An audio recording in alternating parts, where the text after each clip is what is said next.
বিসমিল্লাহির রহমানির রহিম। আজ আমরা এমন একটি বিষয় নিয়ে আলোচনা করব যা প্রতিটি মুমিনের হৃদয়ে আশার আলো জাগায়, আবার একই সাথে এক বিশাল দায়িত্বের কথা মনে করিয়ে দেয়। আমরা আজ কথা বলবো মানবজাতির সেই মহান সংস্কারক ইমাম মাহদী সম্পর্কে। অনেকেই আমাকে প্রশ্ন করেন, শায়েখ, আমরা কি আমাদের জীবদ্দশায় ইমাম মাহদীকে দেখতে পাবো? লক্ষণগুলো কি প্রকাশিত হয়েছে? আমি আপনাদের বলতে চাই, আমরা এখন ইতিহাসের সেই সন্ধিক্ষণে দাঁড়িয়ে আছি যেখানে প্রতিটি সেকেন্ডে আমাদের সেই মহেন্দ্রক্ষণের দিকে নিয়ে যাচ্ছে। বর্তমানের এই উত্তাল পৃথিবীতে এমন 3টি বড় ঘটনা ঘটেছে যা সরাসরি ইমাম মাহদীর আগমনের পথ প্রশস্ত করছে। আজ আমি আপনাদের সেই 3টি প্রধান লক্ষণ এবং বর্তমান বিশ্ব পরিস্থিতির যোগসূত্রটি বুঝিয়ে দিব।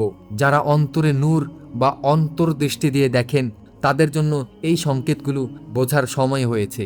নবী করিম সাল্লাল্লাহু আলাইহি সাল্লাম বলেছেন, কিয়ামতের আগে ফুরাত নদী শুকিয়ে যাবে এবং সেখান থেকে একটি স্বর্ণের পাহাড় আবিষ্কৃত হবে, আর সেই স্বর্ণ দখল করা নিয়ে বিশাল যুদ্ধ হবে। বর্তমান সময়ে আমরা কি দেখছি? ফুরাত নদীর পানি আজ সর্বকালের নিম্ন স্তরে, কিন্তু এই স্বর্ণ কি কেবল হলুদ ধাতু? আখেরি জামানার স্ক্যাটোলজিতে স্বর্ণ বলতে অনেক সময় তেলের সম্পদ বা মুদ্রাস্ফীতির পর সোনার প্রকৃত মূল্যকেও বোঝানো হয়। বর্তমানে পেট্রোডলারের পতন এবং বৈশ্বিক অর্থনীতির যে মহাধস আমরা দেখছি, সেটি হলো সেই প্রাথমিক লক্ষণ। ইমাম মাহদী তখনই আসবেন যখন বিশ্বের সুদী অর্থব্যবস্থা বা রিবা পুরোপুরি ধ্বংস হয়ে পড়বে এবং মানুষ এক ভয়াবহ অর্থনৈতিক সংকটে নিপতিত হবে। ফুরাত নদীর এই পানি শুকিয়ে যাওয়া আমাদের বলছে যে সেই স্বর্ণের পাহাড় বা চূড়ান্ত সম্পদের লড়াই এখন সন্নিকটে। হাদিসে বর্ণিত আছে, ইমাম মাহদীর আগমনের ঠিক আগে আরবের একজন খলিফার মৃত্যু হবে এবং তার 3 সন্তান ক্ষমতার জন্য দ্বন্দ্বে লিপ্ত থাকবে। তাদের কেউ সেই ক্ষমতা পাবে না, বরং এর পরেই মক্কায় ইমাম মাহদীর বাইয়াত গ্রহণ করা হবে। আপনারা যদি বর্তমান সৌদি আরব এবং মধ্যপ্রাচ্যের রাজনৈতিক পরিস্থিতির দিকে তাকান, তবে দেখবেন সেখানে এক অভূতপূর্ব পরিবর্তন এবং অস্থিরতা বিরাজ করছে। রাজ পরিবারের ভেতরে ক্ষমতার যে নীরব টান পড়েন এবং আধুনিকতার নামে যে আমূল পরিবর্তন আনা হচ্ছে, তা মূলত সেই চূড়ান্ত বিশৃঙ্খলার ক্ষেত্র তৈরি করছে। বর্তমানের এই সময়ে মধ্যপ্রাচ্যের নেতৃত্ব যে সংকটের মধ্য দিয়ে যাচ্ছে, তা ইমাম মাহদী আগমনের জন্য একটি পরিষ্কার পলিটিক্যাল সিগন্যাল বা রাজনৈতিক সংকেত। ইমাম মাহদী আসার সবচাইতে বড় লক্ষণ হলো মালহামাতুল কুবরা বা মহাযুদ্ধ।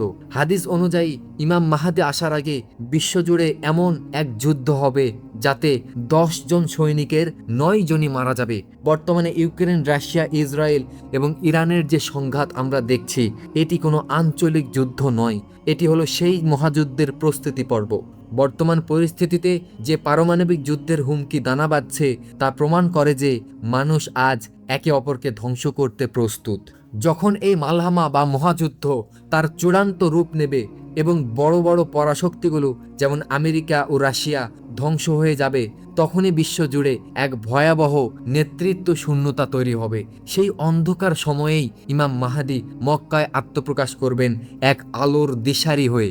এখন আসুন দেখি বর্তমানের কোন 3টি ঘটনা ঘটেছে যে ইমাম মাহদী খুব কাছেই অবস্থান করছেন।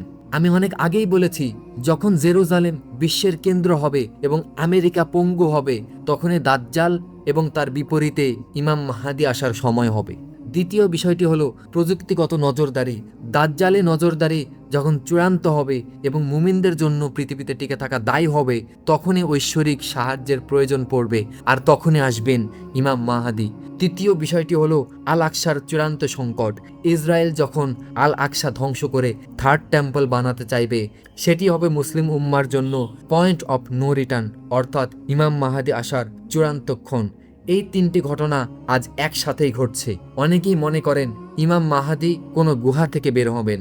আমার হিসেবে তিনি আমাদের মতোই একজন মানুষ হিসেবে এই সমাজে বড় হয়েছেন। তিনি নিজেও হয়তো জানেন না যে তিনি ইমাম মাহদী, যতক্ষণ না মহান আল্লাহ তাকে এক রাতের মধ্যেই প্রস্তুত করবেন। আমরা যে ফিতনার যুগে বাস করছি, এখানে প্রতিদিন আমাদের ইমানের পরীক্ষা হচ্ছে। বর্তমানের এই অস্থিরতা কোনো কাকতালীয় ঘটনা নয়, লক্ষণগুলো ডমিনো ইফেক্টের মতো একটির পর একটি ঘটছে। ফুরাত নদী শুকিয়ে গেছে, আরবের অস্থিরতা স্পষ্ট হয়ে গেছে এবং মহাযুদ্ধের দামামা বাজছে। এর মানে হলো ইমাম মাহাদি এখন আমাদের মাঝেই কোথাও আছেন এবং আল্লাহর নির্দেশের অপেক্ষায় আছেন। যখন সময় হবে তখন পুরো পৃথিবী তাকে চিনতে বাধ্য হবে। পরিশেষে আমি একটি বিশেষ নসিহত করতে চাই, ইমাম মাহাদি আসবেন আপনাদের যুদ্ধে জয় করিয়ে দিতে নয়, বরং তিনি আসবেন যারা অলরেডি সত্যের পথে লড়াই করছে তাদের নেতৃত্ব দিতে। তাই পশ্চিমা সেকুলার রাজনীতির পেছনে দৌড়ানো বন্ধ করুন। ইমাম মাহাদি কোনো রাজনৈতিক স্লোগান নিয়ে আসবেন না, তিনি আসবেন নবুয়তের আদলে খিলাফত প্রতিষ্ঠা করতে। বেশি বেশি করে সূরা আল কাহাফ পাঠ করুন এবং আল্লাহর উপর ভরসা করুন। আমি বারবার বলছি, শহর ছেড়ে দিন এবং গ্রামে গিয়ে নিজেদের ছোট ছোট কমিউনিটি বা সমাজ তৈরি করুন। যখন মহাযুদ্ধ হবে তখন শহরগুলো শ্মশানে পরিণত হবে। সবশেষে আমি একটি উপদেশ দেই, সোশ্যাল মিডিয়া থেকে দূরে থাকুন, নিজেদের চরিত্র এবং আমল সংশোধন করুন যাতে আপনি ইমাম মাহাদির একজন যোগ্য সৈনিক হতে পারেন।